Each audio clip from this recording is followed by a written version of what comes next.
चलो स्टार्ट करते हैं, ठीक है।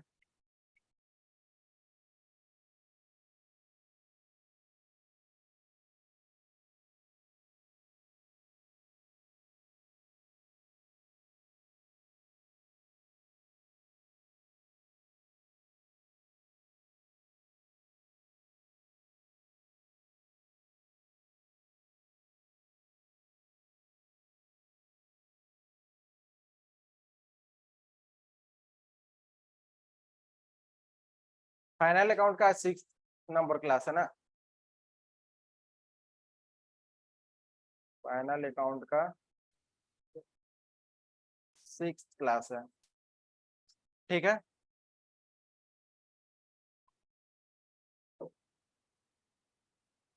तो अब तक क्या क्या हमने देखा है। अकाउंटिंग का कॉपी लेकर आया हो कि नहीं? नहीं। तुम? पता ही नहीं था। चलो ठीक है। तो अब तक क्या क्या देखा है वो एक बार देख लेते हैं। ट्रेडिंग अकाउंट स्टार्टिंग से देखते हैं, ठीक है ना। स्टार्टिंग से देखते हैं।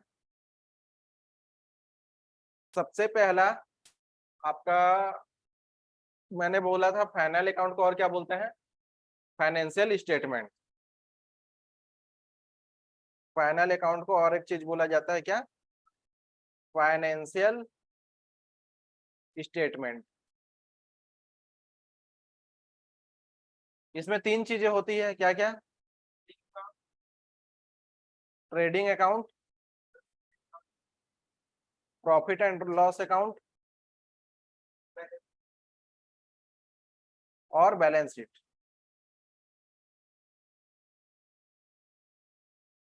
ये 3 चीजें होती है। और हमने अभी तक सिर्फ एक ही चीज को सीखा है, ट्रेडिंग अकाउंट को। अभी तक क्या है? हमने सिर्फ ट्रेडिंग अकाउंट ही देखा है। ट्रेडिंग अकाउंट क्यों बनाते हैं? ग्रॉस प्रॉफिट और नहीं, ग्रॉस प्रॉफिट या ग्रॉस लॉस जानने के लिए, ठीक है ना। ट्रेडिंग अकाउंट बनाने से हमको क्या पता चलता है? ग्रॉस प्रॉफिट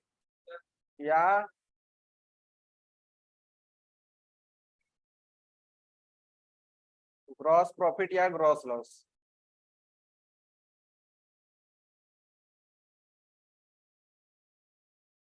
ग्रॉस लॉस हमको पता चलता है, ठीक है।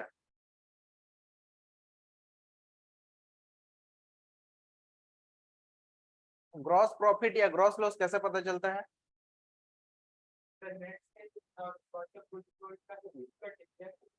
वो तो या ग्रॉस प्रॉफिट होगा या तो वो ग्रॉस लॉस होगा। अगर नेट प्रॉफिट ज्यादा, नेट सेल्स ज्यादा होगा तो ग्रॉस प्रॉफिट होगा, ग्रॉस लॉस होगा, ठीक है। तो net cell and cost of goods sold, ये दोनों का जो भी डिफरेंस होगा ना,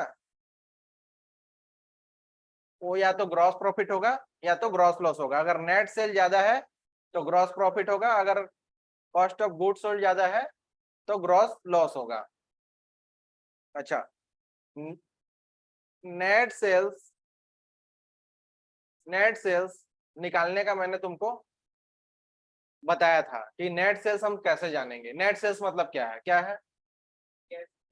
cash sales plus credit sale minus sales return, ठीक है। और सेल्स रिटर्न का और नाम क्या होता है? Return outward. सेल्स रिटर्न ना, ठीक है, जा रहा है। सेल, सेल जब कर, अच्छा सेल्स रिटर्न, हाँ रिटर्न इनवर्ड, रिटर्न इनवर्ड, ठीक है, ठीक बोले थे तुम। हाँ रिटर्न इनवर्ड होगा, करेक्ट। जब सेल करते हैं तो जाता है हमसे, जब रिटर्न होता है तो फिर हमारे पास वापिस आ जाता है, तो सेल्स सॉरी रिटर्न इनवर्ड, ठीक है, रिटर्न इनवर्ड होगा। और एक क्या नाम है?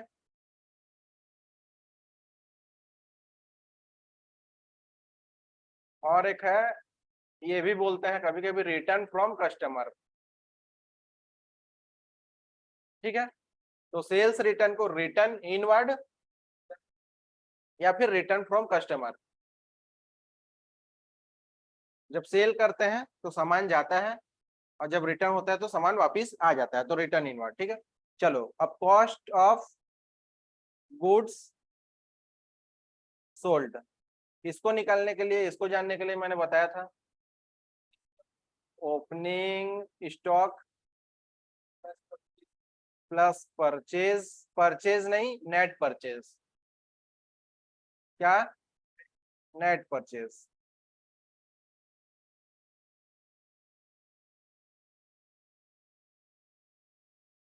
और प्लस डायरेक्ट एक्सपेंसेस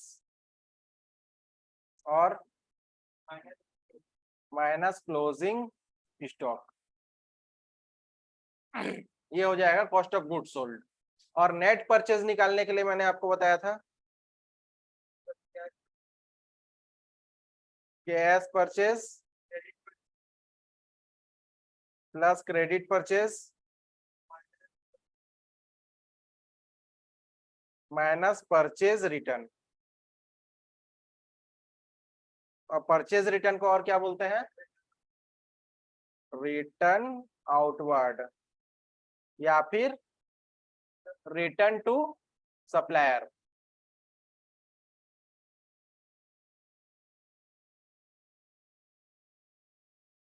ठीक है,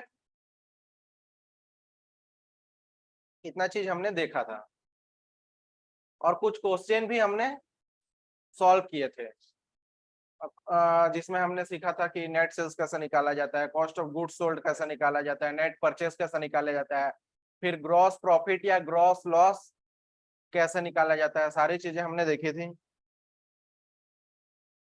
उसके बाद मैंने तुमको बताया था ऑब्जेक्टिव ऑफ ट्रेडिंग अकाउंट, जिसमें कि मैंने की पॉइंट लिखाए थे, आपको लिखे हैं ना आप, कॉपी नहीं लाया हो, चलो कोई बात नहीं। उसके बाद एडवांटेज ऑफ ट्रेडिंग अकाउंट भी मैंने बताया था आपको, वो भी आपने लिखा है। ठीक है, नोट्स करवाया था मैंने, नोट करवाया था पूरा। अब एक चीज आपके बुक में दिया है, ठीक है ना, क्या मैं ये कह सकता हूँ gross profit equal to net sales minus cost of goods sold, ये मैं कह सकता हूँ क्या, कैसे नहीं कह सकता? करेक्ट, मुझे पता नहीं है नेट सेल्स ज्यादा है कि कॉस्ट ऑफ गुड्स सोल्ड ज्यादा है। अगर ये 2 लाख माइनस 1 लाख हुआ तब तो ठीक है ग्रॉस प्रॉफिट, लेकिन ये 1 लाख और ये 2 लाख हो जाएगा तो ये ग्रॉस प्रॉफिट नहीं होगा। चलो, तो ये ग्रॉस प्रॉफिट मैं ये कह सकता हूं ना, ये नहीं कह के मैं ये तो जरूर कह सकता हूं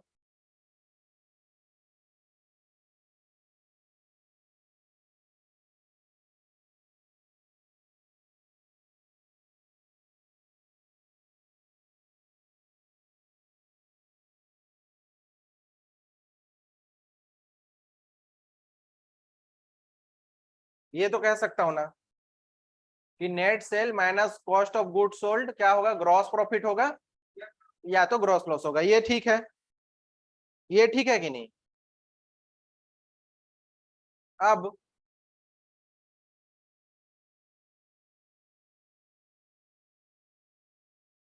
ग्रॉस प्रॉफिट या gross loss plus cost of good sold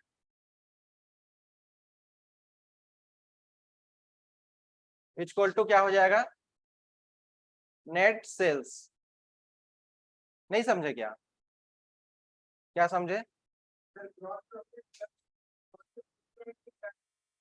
हाँ हाँ, नेट सेल से कॉस्ट ऑफ गुड माइनस हुआ है, तो क्या बोलते हैं, या तो ग्रॉस प्रॉफिट आएगा या ग्रॉस लॉस आएगा।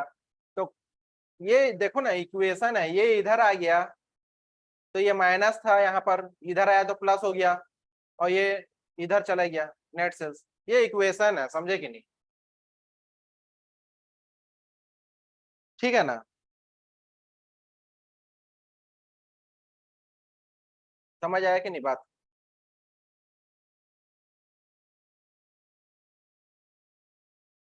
तो मैंने लास्ट क्लास में डिस्कशन एक चीज किया था, पता है क्या? कि हमने सारी चीजें तो जान गई, ट्रेडिंग अकाउंट में होता क्या क्या है, कॉस्ट ऑफ गुड्स सोल्ड होता है, नेट सेल्स होता है, और क्या बोलते हैं हम, ग्रॉस प्रॉफिट या ग्रॉस लॉस निकालते हैं, ठीक है। बट मैंने एक चीज बताया था आपको, पता है क्या? कि उसको प्रेजेंट कैसे करेंगे ट्रेडिंग अकाउंट में, फॉर्मेट, फॉर्मेट उसको लिखेंगे कैसे ट्रेडिंग अकाउंट में, समझे कि नहीं? तो पहले पहले फॉर्मेट जो था ना वो ऐसा था, देखो मैं बता रहा हूँ पहले, अभी ये फॉर्मेट नहीं है, लेकिन मैं बता रहा हूँ पहले ऐसा था, ऐसा करके फॉर्मेट था पहले, ठीक है, बीच में ऐसे करके लाइन, ठीक।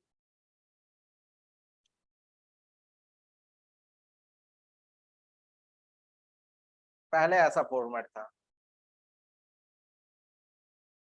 ये आपका हो गया अमाउंट, ठीक है।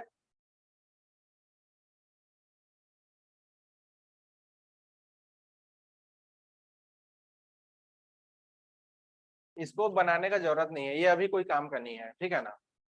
ये हो गया आपका पार्टिकुलर्स, ये हो गया आपका पार्टिकुलर्स।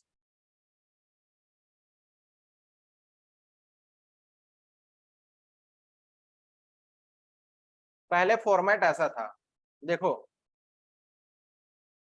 यहाँ पर लिखा जाता था, क्या पता है? हाँ, टू ओपनिंग नहीं, इसमें इसमें चीजें है ही कितना सारी यार, तीन चार चीजें तो है। तो कैसा लिखा जाता था मैं बता दे रहा हूँ, टू ओपनिंग स्टॉक यहाँ लिखा जाता था, ठीक है। उसके बाद उसके नीचे लिखा जाता था टू परचेज,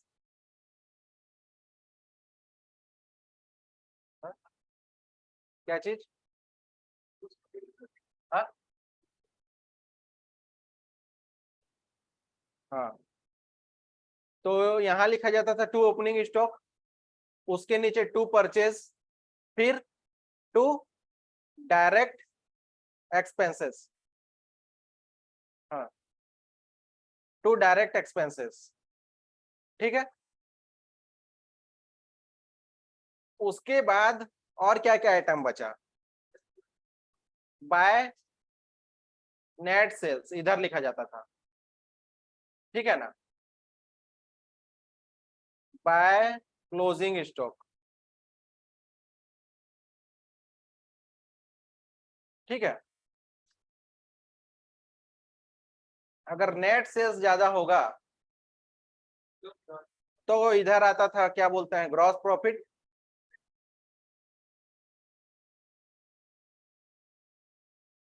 और अगर ये सब कॉस्ट ऑफ गुड्स सोल्ड ज्यादा होगा, ठीक है ना, तो इधर आता था ग्रॉस लॉस,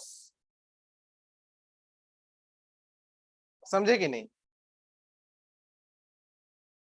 पहले फॉर्मेट कुछ इस तरह का था, अभी ऐसा नहीं है। और ट्रेडिंग अकाउंट में इतना ही चीज ही लिखा जाता है जितना चीज मैंने लिखा है, net sales, closing stock, opening stock, purchase, direct expenses, gross profit या ग्रॉस लॉस। वो तो आपको मतलब कि जो बैलेंसिंग फिगर आएगा ना, वो या तो ग्रॉस प्रॉफिट होगा या तो ग्रॉस लॉस होगा। बैलेंसिंग फिगर मतलब क्या? बैलेंसिंग फिगर मतलब समझ रहे हो? मतलब कि देखो, बैलेंसिंग फिगर मतलब बता रहा हूँ तुमको। मान लो यहाँ 1 लाख है, ठीक है, और यहाँ 2 लाख है, तो ये टोटल कितना हो गया? 3 लाख, ठीक है। यहाँ सपोज दैट 20,000 है, यहाँ 50,000 है, ठीक है, यहाँ है 60,000, तो इधर 3 लाख है, इधर भी हमको 3 लाख बराबर करना है, तो कितना यहाँ बैलेंसिंग फिगर आएगा, कितना यहाँ लिखे जो कि इधर साइड भी 3 लाख हो जाएगा? बोलो।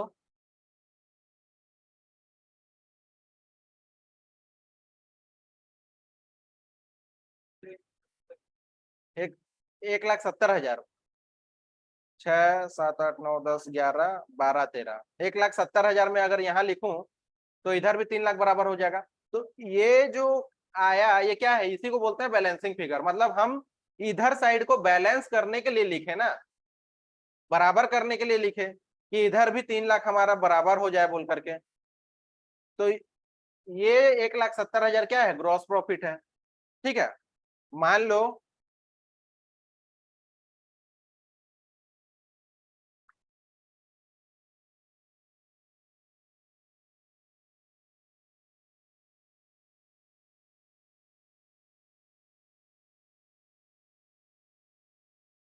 इधर क्या बोलते हैं 50,000 है। ठीक है, इधर है 1 लाख, इधर है 50,000।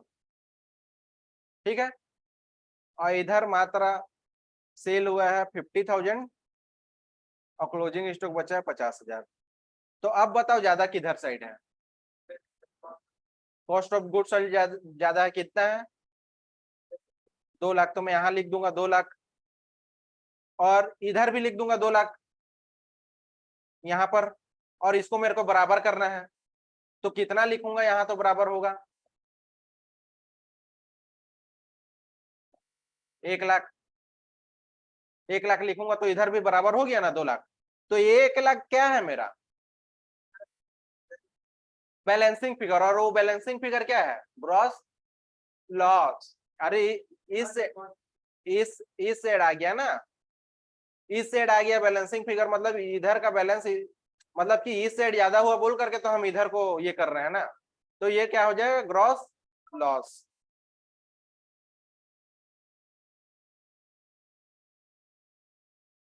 बात समझ आया।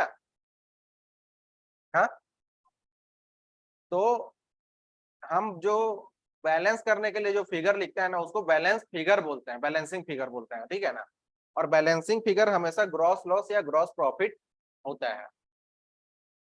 बट ये था पहले की बात, पहले ऐसे होता था, पहले ये फॉर्मेट चलता था, इसको बोलते हैं, इसको टी शेप फॉर्मेट बोलते थे। बट अब ऐसा नहीं होता, अब आपको ऐसा प्रेजेंट नहीं करना है। अब आपको कैसा प्रेजेंट करना है वो मैं बता रहा हूँ। ठीक है ना, अब आपको जो क्या बोलते हैं, ट्रेडिंग अकाउंट को जो बनाना है, आप ऐसा बनाओगे ट्रेडिंग अकाउंट। ठीक है,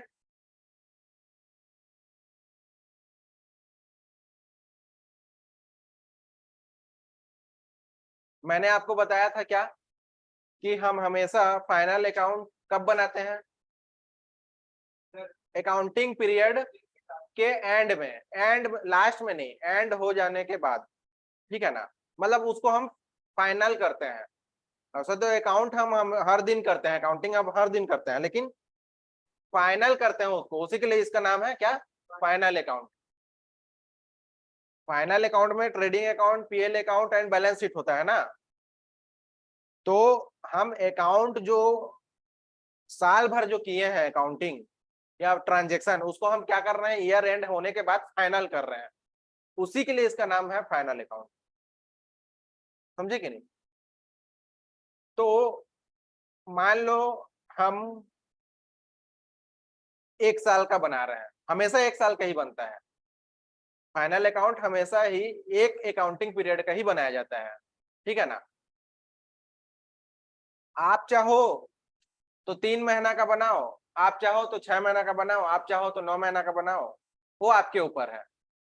ठीक है, बट नॉर्मली एक अकाउंटिंग पीरियड का ही बनाया जाता है क्या, फाइनल अकाउंट।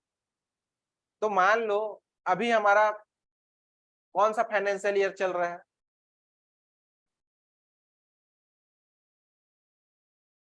2023 ईयर चल रहा है, फाइनेंशियल ईयर पूछा।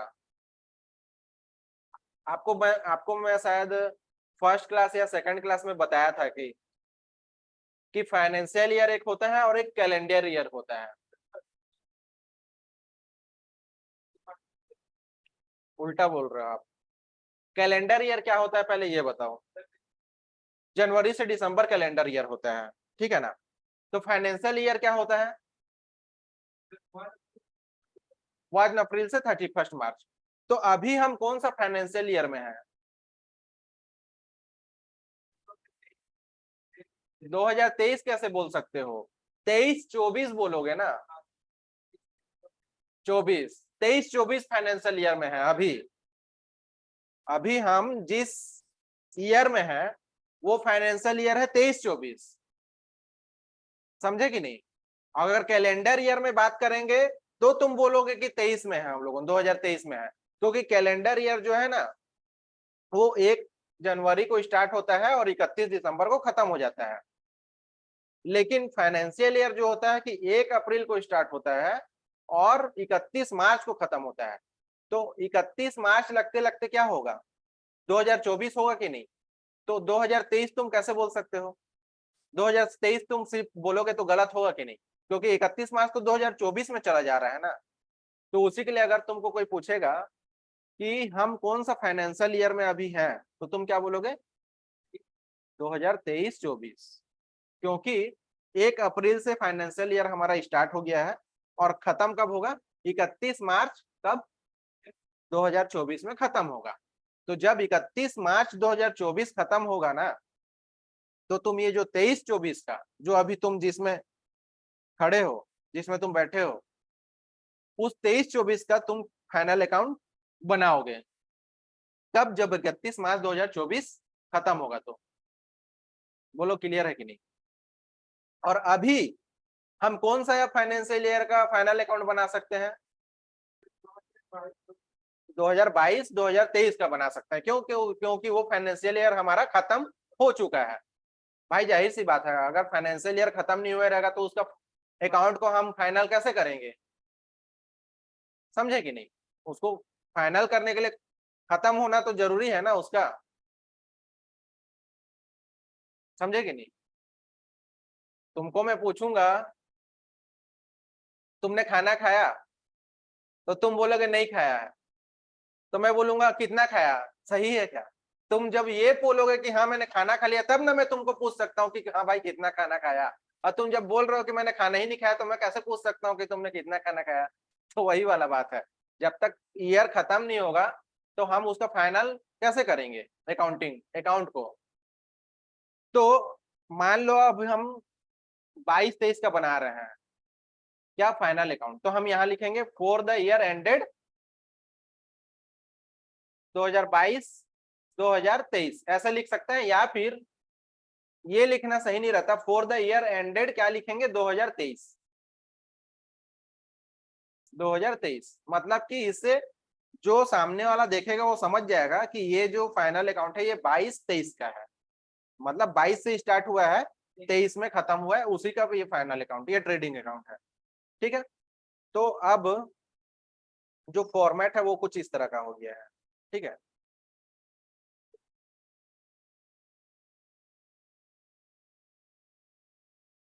ये आपका पहला अमाउंट का कलम, ठीक है। ये आपका दूसरा अमाउंट का कलम, ठीक है। ये आपका तीसरा अमाउंट का कलम,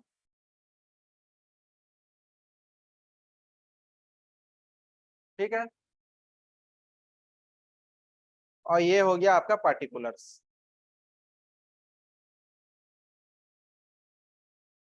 पहले कैसे था? टी शेप था, इधर पार्टिकुलर और अमाउंट और इधर भी पार्टिकुलर अमाउंट। अब ऐसा नहीं, अब वर्टिकल शेप, मतलब कि पूरा ऊपर से लेकर नीचे तक आना है, ठीक है ना। तो यहां पर आपका हो जाएगा क्या? सेल्स। और टू और बाय ये सब नहीं लिखना है अब, ठीक है। यहाँ पर आपका हो जाएगा सेल्स, यहाँ लिखोगे सेल्स लेस सेल्स रिटर्न,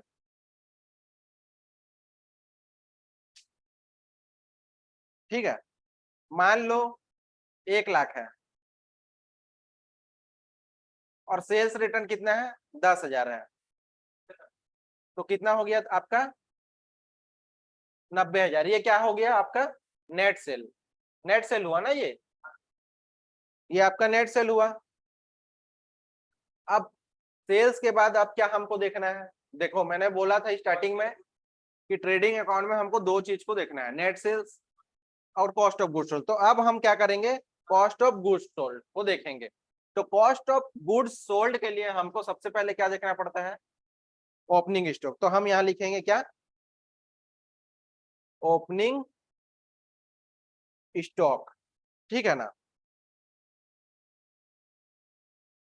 और ओपनिंग स्टॉक का जो अमाउंट है यहां लिखेंगे, मान लेते हैं 10,000, ठीक है। उसके बाद क्या देखेंगे बोलो, परचेज, नेट परचेज, ठीक है ना। तो मैं यहां पर लिख देता हूं परचेज लेस रिटर्न, ठीक है। और ये जो परचेज का अमाउंट है उसको मैं लिखूंगा यहाँ, मान लेते हैं परचेज है 20,000 और रिटर्न हुआ है कितना, 5,000, ठीक है। तो टोटल कितना हो गया, नेट परचेज कितना हो गया, 15,000। तो ये 15,000 को मैं यहाँ लिखूंगा बाहर कलम में। देखो लिखने का तरीका क्या होता है कि बड़े बड़े रेस्टोरेंट में देखना, तुम जाओगे खाना ऑर्डर करोगे, तो खाना जितना भी टेस्टी हो, तुमको अगर अच्छा से नहीं देगा परोस करके, प्रेजेंट अच्छा नहीं करेगा, तो तुमको खाने का मन करेगा क्या। ये वही है, यहाँ पर वही कॉन्सेप्ट है, समझे कि नहीं। तुमको सारा चीज आता है, तुमको हर चीज पता है, बट तुम अच्छा से अगर नहीं प्रेजेंट करोगे तो सामने वाला को समझ आएगा क्या।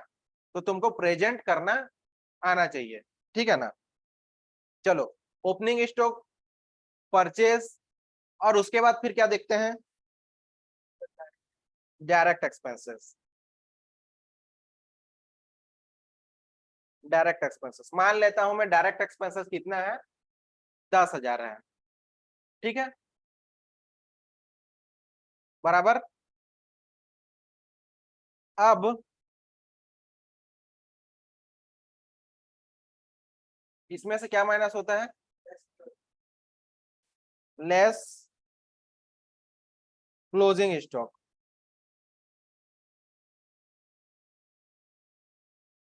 मान लेता हूं मैं कितना है, 5,000। तो ये जो निकल करके आएगा, ठीक है ना, कितना हुआ टोटल, ये क्या होगा, कॉस्ट ऑफ गुड्स सोल्ड, कितना, 30,000, 30,000, ठीक है। अब मैं यहाँ कर ऐसे करके लकीर दे दूंगा, ठीक है, बराबर। अब बताओ कि ग्रॉस प्रॉफिट हुआ या ग्रॉस लॉस हुआ, कितना, 60,000। आपका क्या होगा, ग्रॉस प्रॉफिट। तो मैं यहां लिख दूंगा ग्रॉस प्रॉफिट, ऐसे करके नीचे में डबल लकीर। ये फॉर्मेट है। मतलब यहां से क्या चीज आपने सीखा कि जो सेल्स और सेल्स रिटर्न है उसको मेन कलम में लिखना है। ये हो गया आपका मेन कलम, बराबर। जो ओपनिंग स्टॉक है उसको सेकंड कलम में लिखना है, और जो क्लोजिंग स्टॉक है उसको कहां लिखना है, नहीं नहीं, जो जो ओपनिंग स्टॉक है उसको सेकंड कलम में, जो परचेज है उसको सेकंड कलम में, कहा उसको थर्ड कलम में ना। देखो यहाँ पर, हाँ मतलब वही फर्स्ट कलम, ठीक है ना, सॉरी थर्ड कलम बोल दिया, फर्स्ट कलम। तो परचेज को फर्स्ट कलम में, ठीक है। डायरेक्ट एक्सपेंसेस आपका सेकंड कलम में, क्लोजिंग स्टॉक भी आपका सेकंड कलम में। मतलब कि सीधा सीधा बात कुल मिलाकर ये है कि सेल्स को आपका मेन कलम, सेल मेन कलम में हो गया, और कॉस्ट ऑफ गुड्स सोल्ड भी मेन कलम में। बाकी जो सेकंड कलम है उसमें क्या क्या रहेगा, ओपनिंग स्टॉक, ठीक है ना, परचेज, डायरेक्ट एक्सपेंसेस और क्लोजिंग स्टॉक, ये सारे कलम कहाँ रहेंगे, ये सारे फिगर कहाँ रहेंगे, सेकंड कलम में। ये देखो ना, ओपनिंग स्टॉक, ये क्या है, ये परचेज ही तो है, ये डायरेक्ट एक्सपेंसेस ही तो है, ये क्या है, क्लोजिंग स्टॉक तो है। और अगर परचेज और परचेज रिटर्न जो आपको लिखना है उसको यहां लिखोगे फर्स्ट कलम में। और अगर मान लो डायरेक्ट एक्सपेंसेस कई सारे रहते तो उसको आप यहां लिखते, ठीक है ना। तो आपको चीजें तो आता है, नेट सेल्स क्या है, कॉस्ट ऑफ गुड्स सोल्ड क्या है, परचेज क्या है, बट उसको आपको प्रेजेंट करना आना चाहिए। चलो, ये हम एक क्वेश्चन देखेंगे।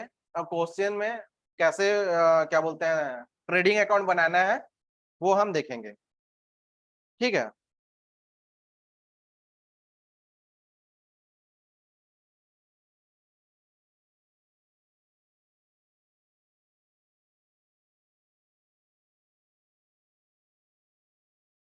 उसके बाद डायरेक्ट एक्सपेंसेस के ना, मैंने आपको लास्ट क्लास में बोला था, डायरेक्ट एक्सपेंसेस के कई सारे नाम है, कई सारे नाम है, समझे कि नहीं। मैं एक एक करके बता रहा हूँ। मतलब ये अगर नाम आपके सामने दिखता है तो आपको सीधा सीधा क्या समझ जाना चाहिए कि ये डायरेक्ट एक्सपेंसेस है। जैसे कि सबसे पहले कैरेज, ठीक है ना, कैरेज हो गया, कार्टेज हो गया, ये लिखना नहीं है, आपका बुक में है। कैरेज इनवार्ड हो गया, ठीक है, या फिर कैरेज ऑन परचेज हो गया।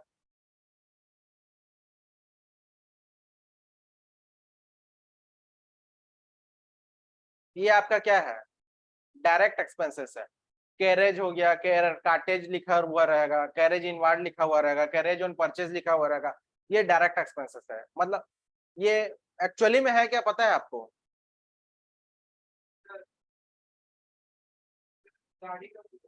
बस ट्रांसपोर्टिंग ही है, बस नाम एक तो अलग सा है।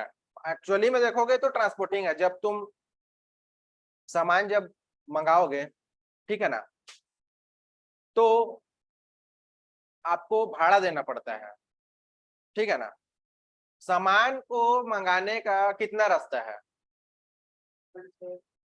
हाँ, ट्रेन से, हाँ, हाँ, हाँ, और roadway, airway, waterway, railway, roadway, ठीक है ना। तो चार तरीका है सामान को मंगाने का या भेजने का। आप जहाज से मंगा सकते हो, हवाई जहाज से, या तो फिर पानी जहाज से, या तो फिर रोड के जरिए, या तो फिर रेल के जरिए। तो अगर आप रोड से मंगा रहे हो तो ट्रांसपोर्टेशन बोल दो, ट्रांसपोर्टेशन बोले जाएगा। अगर आप जहाज से मंगा रहे हो, कैरेज बोला जाएगा, ठीक है ना।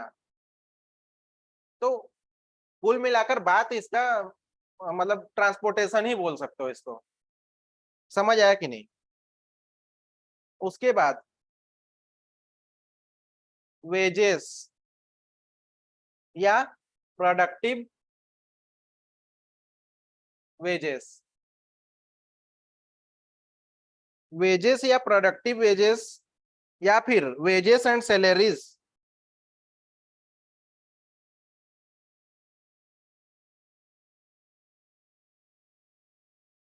वेजेस एंड सैलरीज,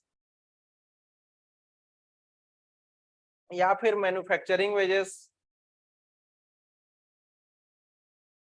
या फिर डायरेक्ट वेजेस,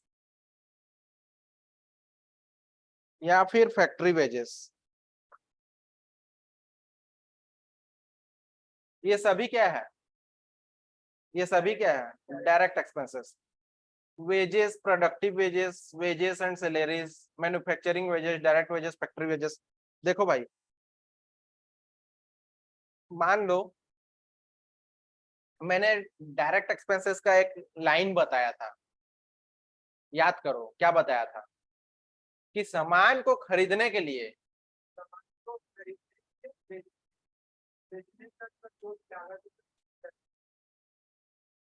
बेचने तक का तो नहीं, सामान को खरीदने तक का जो भी लागत होता है, बेचने तक का नहीं, ठीक है ना, वो थोड़ा सा जस्टिफाइड नहीं है। सामान को खरीदने से बेचने तक का जो भी लागत होता है उसको डायरेक्ट एक्सपेंसेस अगर बोले तो जस्टिफाइड नहीं है, ठीक है ना।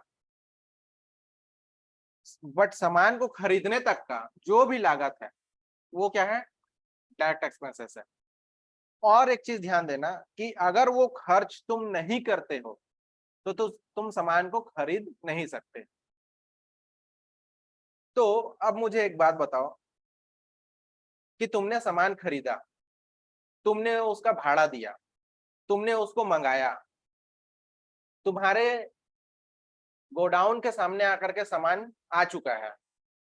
अब मुझे एक बात बताओ कि उसको उतारने के लिए आदमी चाहिए कि नहीं चाहिए, कि तुम जा करके उतारोगे? आदमी चाहिए ना। तो वो आदमी को तुम सैलरी बेसिस में तो नहीं रखोगे। तुम जिस दिन सामान आया उस दिन बुलाओगे उसको, काम कराओगे और पैसा दोगे। इसको क्या बोलते हैं, सैलरी बोलते हैं? नहीं, वेजेस बोलते हैं इसको। इसको क्या बोलते हैं, वेजेस। समझे कि नहीं? तो अब तुम खुद बताओ, वो वेजेस को मैं डायरेक्ट एक्सपेंसेस बोलूं कि इनडायरेक्ट? डायरेक्ट बोलूंगा, क्योंकि वो सामान को मैं खरीदने के लिए, मतलब मैं उस सामान को अपने गोडाउन तक लाने के लिए पैसा दे रहा हूं ना, वेजेस दे रहा हूं ना। उसी तरह मान लो तुम सामान खरीदते नहीं हो, तुम सामान प्रोडक्शन करते हो, मतलब तुम खुद बनाते हो, तो उस दौरान अगर कोई लेबर को तुम पेमेंट कर रहे हो, सैलरी में नहीं, वेजेस में, तो उसको भी तो डायरेक्ट एक्सपेंसेस बोलोगे। अच्छा मान लो तुम वही जो क्या बोलते हैं लेबर है, उसको तुम सैलरी बेसिस में रखे हो कि भाई मैं तेरे को 5,000 रुपया दूंगा महीने का, तुम जब जब मेरा सामान आएगा तब तब तुम आकर के उतार देना। तो क्या वो सैलरी को तुम इनडायरेक्ट बोलोगे? नहीं, उसको क्या बोलोगे, डायरेक्ट एक्सपेंसेस बोलोगे। क्योंकि वो अगर तुम सैलरी या वेजेस नहीं पेमेंट करते हो तब तक तुम सामान को क्या ले सकते हो अपने गोडाउन में? अगर लोगे नहीं तो बेचोगे कैसे? तो डायरेक्ट एक्सपेंसेस है। मतलब सामान को खरीदने से जुड़ा कोई भी खर्चा या फिर सामान को बनाने से जुड़ा कोई भी खर्चा अगर तुम कर रहे हो तो वो डायरेक्ट एक्सपेंसेस है। समझे कि नहीं? मैन्युफैक्चरिंग वेजेस, तुम कुछ बना रहे हो और तुम लेबर को वेजेस दे रहे हो, डायरेक्ट एक्सपेंसेस। डायरेक्ट वेजेस में तो डायरेक्ट लिखा ही हुआ है, समझ जाओगे डायरेक्ट एक्सपेंसेस। फैक्ट्री वेजेस, मान लो तुम्हारा सामान आया, तुम उसको फैक्ट्री में रखवाए, ठीक है ना, फैक्ट्री में एक तो स्टाफ है जो कि वो सामान को देख रेख करता है, ठीक है, तो उसको तुम वेजेस दे रहे हो, वो भी तो डायरेक्ट होगा ना। उसके बाद आज का क्लास यहीं तक रखते हैं, बाकी कल देखेंगे, ठीक है। डायरेक्ट एक्सपेंसेस का पूरा लिस्ट एक बार देख लेंगे, फिर कल क्या बोलते हैं PL profit and loss account start करेंगे। करेक्ट? चलो एंड करते हैं यहीं तक, ठीक है ना।